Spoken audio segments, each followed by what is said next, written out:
My mother said I ruined her life the day I asked for mine back. She stood in the kitchen, clutching her pearls like I'd just confessed to murder. Not that I wanted to leave, but that I was tired. Tired of cleaning up after a grown man.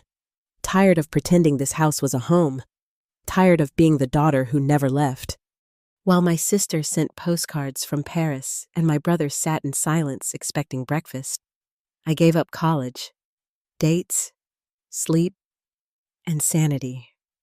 For what? A nod, a guilt trip, a lifetime sentence dressed up as love. She didn't cry. She just whispered, "You're nothing without us." But I already knew that wasn't true. The letter in the drawer said otherwise. I was 17 when Thomas came home in a van with a lift. The sound of the hydraulics still echoes in my bones loud, metallic, final. My brother had left for summer camp whole, cocky, always the favorite. He came back with a spinal cord injury and a silence none of us were prepared to live with. They told me it was temporary, just until things settled. Help him bathe, help him eat, help him use the bathroom, help him adjust. My mother stood by his bed like a monument to grief, barely moving, except to glance in my direction and say, "Be strong for your brother." So I was, for a week, then a month, then a year. I turned 18 and stayed. I deferred college, said no to a scholarship. My friends packed up for dorms, and I packed up my dreams and shoved them into the back of the linen closet next to the unused beach towels and the fondue pot we never opened. Every time someone asked what I was doing next, I smiled and said, "Just helping at home for now." Rachel didn't stay. Rachel cried the first night, then left for college with matching luggage and a new haircut. My mother kissed her goodbye with tears in her eyes, whispering, "Don't worry about us, baby." I remember standing in the doorway with a towel over my shoulder, the smell of antiseptic thick in the air, watching her drive away. I wasn't jealous. I was numb. Thomas never said much. Maybe it was shame. Maybe it was comfort. Maybe it was just easier for him to pretend I was part of the furniture. He never asked me how I was doing, and I never told him. What would I have said? That I felt like a ghost, that I hadn't touched another human being in 2 years, except to wipe them down with a sponge. By 25, I knew how to rotate a body without bruising it. I knew how to administer medication, check for bed sores, fill out insurance forms, and fake a polite smile for visiting church ladies who said, "God chose you for this." I wanted to scream at them. God didn't choose me. My mother did. Every time I tried to carve out something of my own, it was met with guilt. I once got offered a weekend job at the library, quiet, calm. My dream since I was a little girl. My mother said, "You'd leave your brother alone for books." I didn't take it. Rachel visited less and less. When she did, she brought wine and stories about her glamorous job in New York. "You're so lucky," she said once, pouring herself a second glass. "Life is simpler here." She said it with such ease, as if I had chosen simplicity, as if simplicity was anything other than slow death in an airless house. My father passed when I was 29. He'd been quiet through it all, complicit in his silence.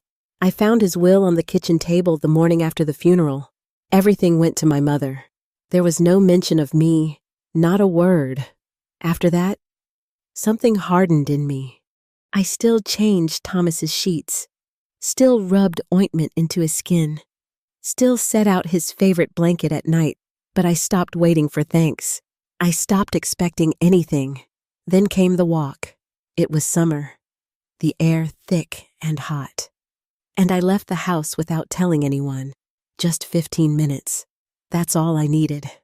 I walked down the street, past the library I once dreamed of working in, past the elementary school where I first read Little Women, and sat on a bench near the bus stop. A young couple sat beside me, talking about flights and hotel reservations. They laughed, leaned into each other, kissed lightly.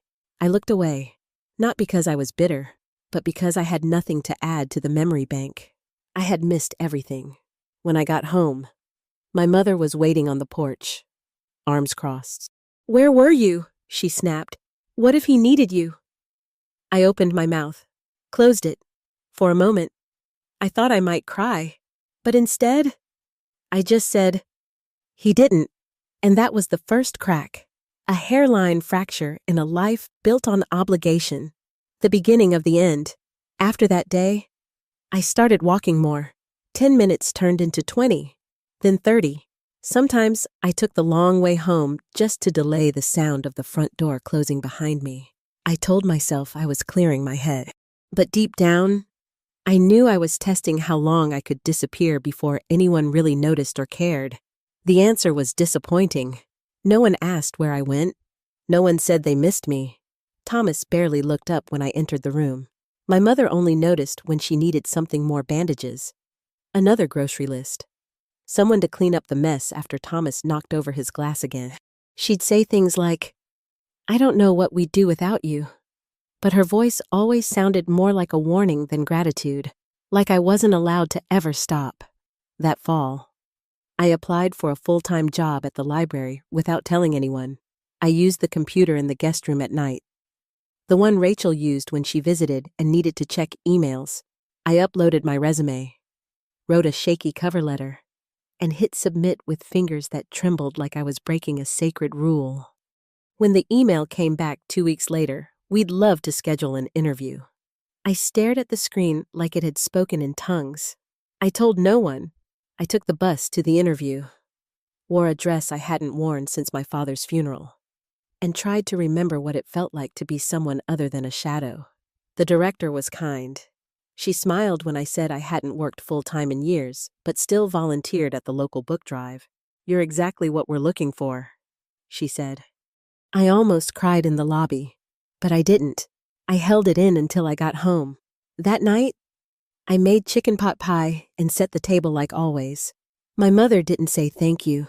She just told me Thomas's back was acting up again. And could I sleep in the recliner near his bed in case he needed help turning? I said I had a headache. She frowned. "You've been so moody lately." I nodded, still chewing, and said nothing. Because what could I say? I got the job.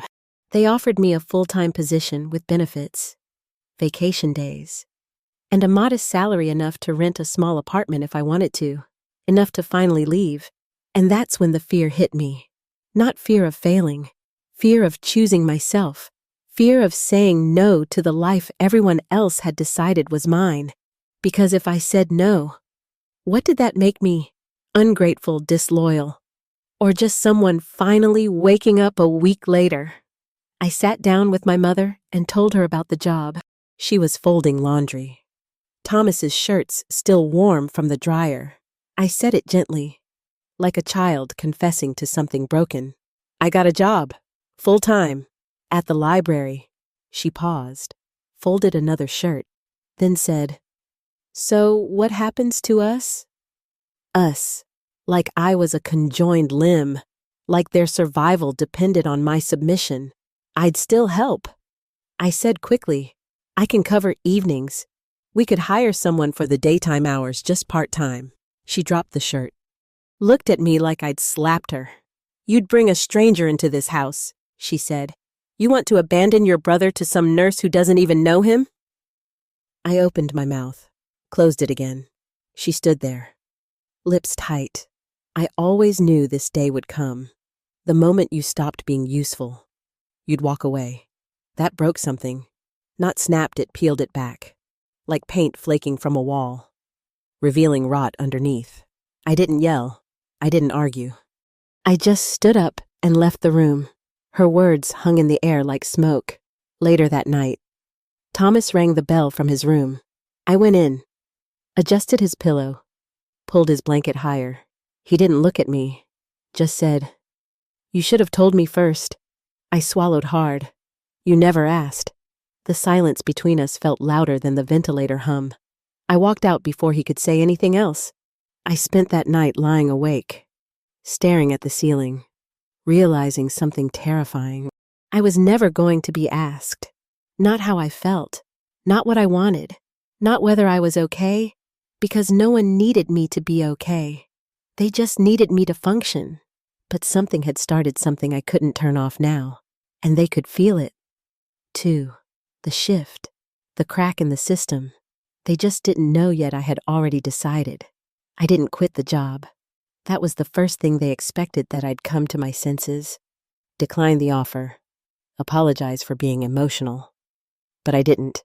I started the following Monday. I woke up at 6, packed my lunch, and left before the sun was fully up, before anyone could guilt me out the door. My mother didn't say goodbye that first morning. She slammed cabinets instead. Thomas didn't even look at me. And Rachel, well, she hadn't called in 3 months. The first week was bliss. Not because of the work, it was quiet. Sometimes tedious, but because I was finally around people who didn't expect me to be invisible. I was just Olivia. Not the caregiver, not the backup parent, not the house ghost. Just Olivia. I came home to cold silence. Dinner wasn't made. Thomas needed help getting into bed. My mother sat on the couch flipping through her Sunday circulars like nothing had changed. And that's when I realized they were punishing me. They couldn't stop me from leaving. So they made sure I paid for it. I started sleeping with the door locked. Not because I was afraid, though. Maybe I was. A little, but because I needed space that was mine. I started journaling again. Something I hadn't done since I was a teenager. The pages filled fast anger. Memories. Questions I had buried so deep I didn't recognize my own handwriting. One night, while looking for an old photo album for a library display, I found it. The drawer in my father's old desk was stuck, swollen from humidity. I jiggled it loose, and behind a row of dusty envelopes and yellowed tax forms, there it was, a letter. It was dated 2 months before his death. The handwriting stopped me cold. My name was at the top. Olivia, if you're reading this, it means I didn't have the guts to say it out loud. I'm sorry. I sat down on the floor right there. I've watched what's happening. And I should have said something years ago. You were never supposed to be the one to stay. I know your mother told you it was your duty, but it wasn't. We agreed Thomas needed professional care. Long term. That he should be moved to a facility when the time came. But she changed her mind after the accident. Said it would tear the family apart. You were a child. It wasn't fair. If you still want that scholarship, if you still want to leave, I'll support you. I should have said that. I just didn't know how to fight her anymore. Love, Dad. I couldn't breathe. For a moment, it felt like someone had reached back through time and cracked my ribs open. He knew. He saw. He chose silence. But he also tried, even if it was too late. The letter changed everything, not because it gave me permission. I didn't need that anymore. But because it proved I hadn't imagined it. The injustice, the manipulation, the slow erosion of myself. I took the letter and placed it in a plastic sleeve inside my journal. I didn't tell my mother. I didn't need to. Her grip was loosening whether she saw it or not.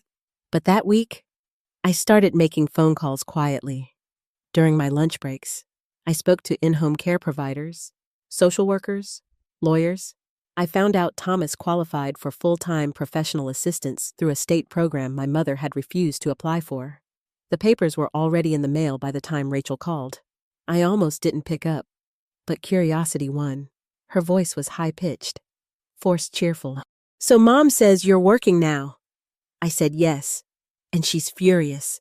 I said nothing. There was a pause. Then, she told me you're planning to dump Thomas on a stranger. I laughed. Quiet, bitter. Is that what she said? She's just scared. Liv, she needs you. No, Rachel, I said slowly. She needs control. Another pause. Wow, you sound different. I am. I hung up. The next morning, my mother was already at the table when I came down. She didn't look up from her coffee. You're making a mistake. No, I said, walking past her. I'm finally correcting one. And that was the first morning I left without looking back. But the real confrontation hadn't come yet. That was still waiting for me right around the corner. I didn't expect her to go through my room. But I should have. I came home that Wednesday and found my journal on the kitchen table, pages open. The letter from my father placed carefully on top like a trophy. My mother sat across from it, arms crossed, lips pressed into a line so thin it looked painted on. She didn't say a word. Neither did I. Thomas was in the next room. The sound of his television bleeding into the silence between us. She tapped one finger on the letter. Slow and deliberate. You went looking, she said. I found it. He never gave it to you. No, I said, my voice even. Because you made sure he couldn't. Her eyes narrowed. You think that changes anything? It changes everything. She pushed back her chair and stood. The screech of wood on tile sharp enough to cut through bone.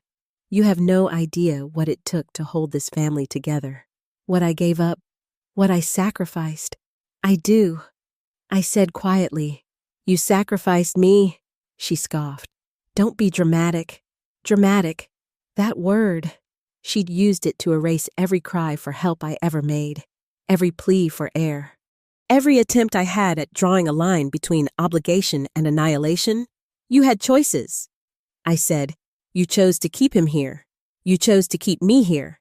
I did what was best for this family. No, I snapped. You did what was best for your narrative.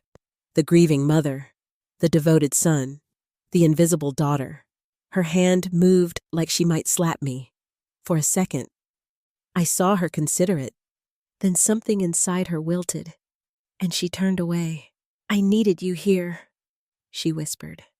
You never asked if I wanted to be. She didn't answer. I left the room. That night, I didn't help Thomas with his bath. I didn't tuck him in or adjust his pillows. I sat outside on the back steps, wrapped in a blanket, sipping cold tea while the cicadas screamed into the dark like they were trying to burst the sky open. I thought I'd feel guilty, but I didn't. The next day, I signed the paperwork. Thomas's transition to state-provided care would begin in 2 weeks. I had spoken to caseworkers, submitted forms, toured 2 facilities. One of them had a garden, a real one, with raised beds and music therapy and people who wanted to be there. He would be okay. He just wouldn't be mine anymore. When I told him, he stared at me like I'd betrayed him. I thought we were a team. He said, I sat on the edge of his bed. No, Thomas, I was your caretaker, not your partner, not your equal. His face hardened. So what? You're dumping me like garbage. I'm letting professionals do what professionals should have been doing years ago. You're selfish. That word landed like a knife, not because it was true, but because it had been hanging over my head my entire life unspoken, but always implied. If taking my life back makes me selfish, I said, then fine, I'll be selfish. I walked out before he could respond. 3 days later, Rachel showed up. She didn't call, just knocked on the front door with expensive sunglasses and a suitcase. She didn't roll up herself. She walked in like nothing had changed and found me in the kitchen. Mom says you've lost your mind. She would. She also says you're tearing this family apart. I laughed. I couldn't help it. No, Rachel, I'm just the first one willing to say it was never whole. She looked genuinely confused. Why are you doing this now? Because now, I said, I finally know I can. She didn't stay long, just long enough to make a few passive-aggressive comments, ask if I still had her old earrings, and scroll through her phone while pretending to care. She left the next morning. I didn't walk her out. The silence in the house afterward was suffocating, but not unfamiliar. That weekend, I packed a box, 1 box, a few books, my journal, the framed photo of my dad and me from before the accident, a sweater I hadn't worn in years. The room looked almost the same after I finished, but I wasn't, and neither was the story. The day I left wasn't filled with shouting. There was no dramatic goodbye. No one ran after me. I walked out the door with a bag over my shoulder and my keys in hand. The sun was bright. The street was quiet. And for the first time in my life, so was my mind. I didn't move far, just 20 miles east, into a one-bedroom apartment above a florist shop with creaky floors and windows that let in too much wind. It wasn't perfect, but it was mine. Mine in a way nothing had ever been before. The first morning, I woke up to silence, not the kind that presses down on you like a weight, but the kind that breathes. I made coffee and didn't have to share. I opened the window and listened to the sound of life outside that didn't need me to clean it, bathe it, or explain myself to it. I cried over eggs, big, stupid tears that dripped into the pan and sizzled, not from sadness, but from the terrifying freedom of it all. No one needed me, and I was still here. Thomas moved into the care facility 2 weeks later. I didn't go with him. I arranged the transport, signed the last page of paperwork, and left it in the hands of the team I had personally vetted. Professionals, people paid to care, not bound by guilt to do it in silence. I visited once, just once. He didn't look happy to see me. His room was neat. His window faced the garden, and there was a music session going on down the hall. When I asked him how it was going, he shrugged. "They treat me like I'm helpless," he muttered. I didn't say it, but I wanted to. "That's because you are, and that's okay." Instead, I just nodded. "But they're kind." He hesitated. "Yeah, that was enough." I left him with a copy of To Kill a Mockingbird and a note inside. "You can be brave, even when it feels like you've been left behind." He didn't say goodbye. He just went back to his television. I didn't expect anything more. Rachel called on Thanksgiving. I let it go to voicemail. She left a 3-minute monologue about how things felt different now, and maybe we could all talk things through like adults. I deleted it. Christmas came. I got a card from my mother. No apology, no warmth, just her handwriting on a generic holiday card. "Hope you're well. Thomas is adjusting. No return address." I didn't send one back. Instead, I spent Christmas with the librarian who hired me, Janice, and her wife, and their 3 ridiculous cats. We drank wine from mismatched mugs and played board games I didn't understand, and laughed so hard I almost forgot how to brace myself for insult. No one asked me to serve the food. No one rolled their eyes when I said I liked solitude. I wasn't anyone's emotional punching bag. That night, I sat in my borrowed chair with a blanket over my knees and thought, this is family too. Not perfect, not bound by blood, but chosen, earned, safe. I kept the letter from my father framed on my nightstand. Not because it excused what he didn't do, but because it reminded me I wasn't crazy for wanting more. There are still days I hear my mother's voice in my head, days when I wake up and feel guilty for living in peace. But those days are fewer now, softer, like bruises that ache only when the rain comes. Sometimes I walk past the mirror and don't recognize myself. I smile more. I stand straighter. I don't flinch when someone says my name. And sometimes, when I'm shelving books at the library and I find a note someone left inside, "You are loved.